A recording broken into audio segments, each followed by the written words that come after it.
Surprise, surprise, look what has returned. Today, Bungie dropped a huge piece of content out of nowhere, an entirely new quest line that's followed by a crazy dungeon-like mission that rewards you with none other than the Outbreak Prime from Destiny 1. Except this time, it's Outbreak Perfected. So let's go through exactly how to start the quest and get this sweet pulse rifle.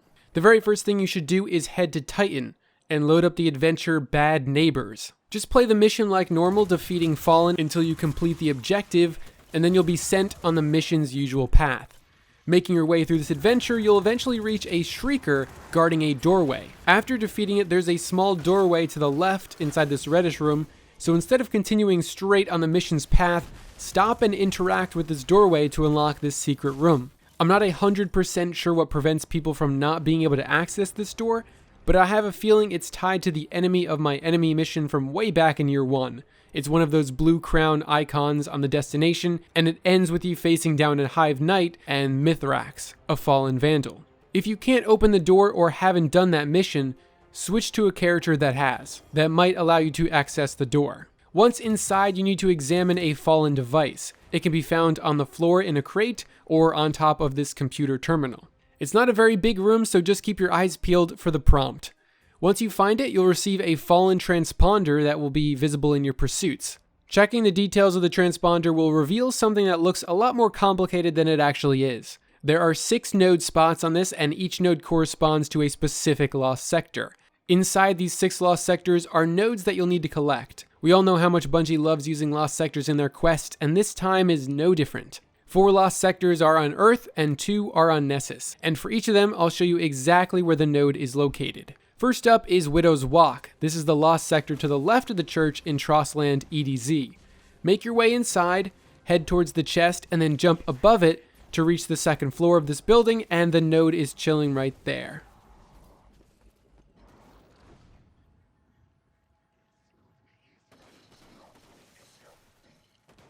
Next up is the Atrium. This is the lost sector located directly beneath the church. You can enter it from the inside, and once you get to the section that drops down to a dreg, off to your left is a small storage room, and inside of it is node number 2.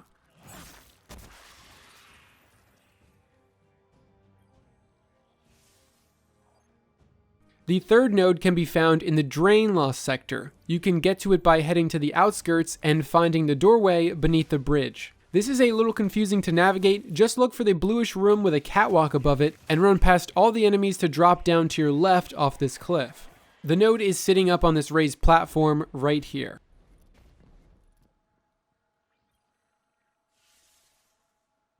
The next lost sector you'll need to visit is the Whispered Falls, located in the northwest part of the outskirts. Once you make your way through the cave and reach the open area, face the waterfall. Drop down and then turn around to locate a small crack in these rocks with a greenish glow coming from it. The node is actually hidden inside here.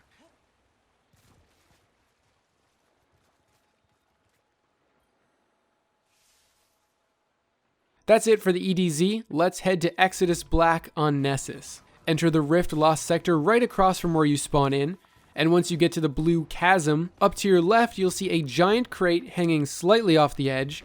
Jump up to it and crawl inside of it to find the 5th node.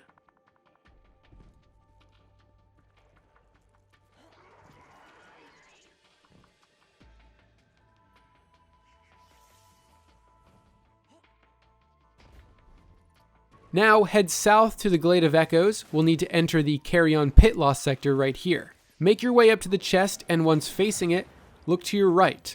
There will be a bunch of terminals and metal plating covering a little corner with a node in it.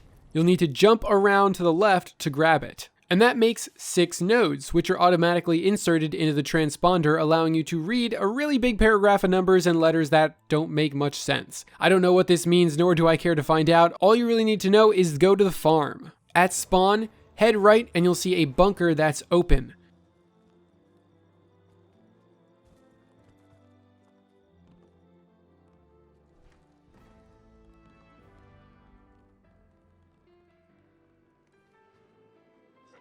Tucked away in this basement is none other than our good pal Mithrax, the same fallen from the enemy of my enemy mission. Thankfully, regardless of if you killed him or not, he's still willing to offer you this mission. Be aware that interacting with him will begin the mission, so at this point, I'd advise you to team up with 2 other players. Big spoiler warning here, if you haven't tried this mission for yourself yet, absolutely go do it first. It is an amazing piece of content and is very much like the Whisper mission except without any taken, and in an entirely new and mostly unexplored location.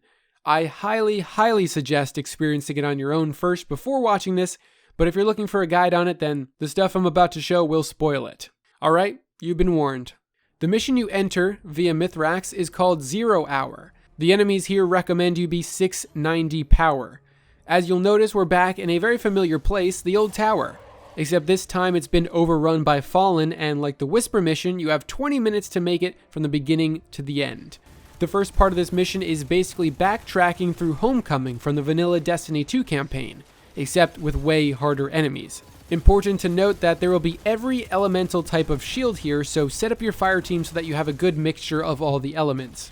My loadout was Arbalist, Recluse, and 21% Delirium.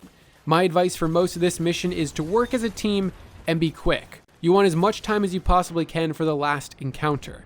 You should aim for a goal of at least 5 minutes to kill the final boss, since he's not too tough, but you will need a lot of time for ad clearing, and the ads are very lethal, which can make trying to DPS very hard. Once you slide underneath the door at the beginning of the Homecoming mission area, you'll drop down an elevator shaft and have to find a small air duct to crawl through.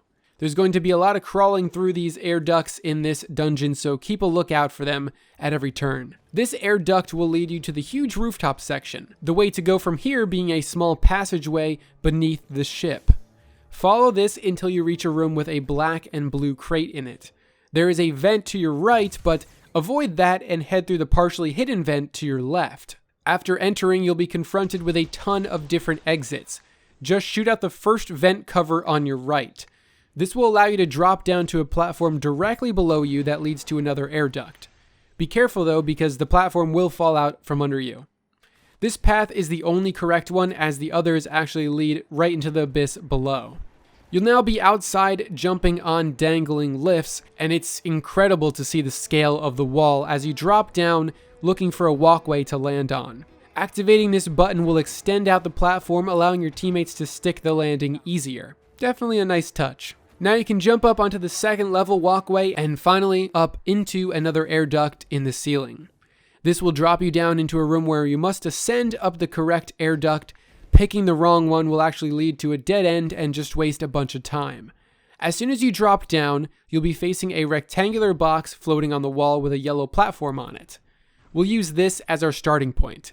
Jumping onto each platform in a counterclockwise rotation, count 4 platforms up, the first being the box we started on. Once you're on the 4th platform, look up at the wall you're standing against and you'll be able to jump up into an air duct above you. This is the correct path, so shoot at the covers and follow it to the fans section. This area is not too bad. All you have to do is find the red gaps in the wall that let you slide past the blades of the fan. You can stand on top of the fans as well, you just can't touch the blades at all or you'll be sent flying into a hilarious death animation. You've got plenty of room to maneuver here, but if you die, you will be sent back to the top, which is definitely going to eat up a lot of time. You'll then come to a giant abyss that you must get across by platforming on these small angular ledges that stick out from the wall. You'll see a bluish-green glow coming from the other side of the chasm. It's an open passageway that you'll actually need to jump into. This brings you to the ventilation section, or what I like to call Bungie's twisted version of Pac-Man. On the screen, there are 4 red arrows, each arrow representing a switch that needs to be activated. Each switch is found within the maze down below, and within the maze is an extremely deadly machine that will chase you if it catches sight of you.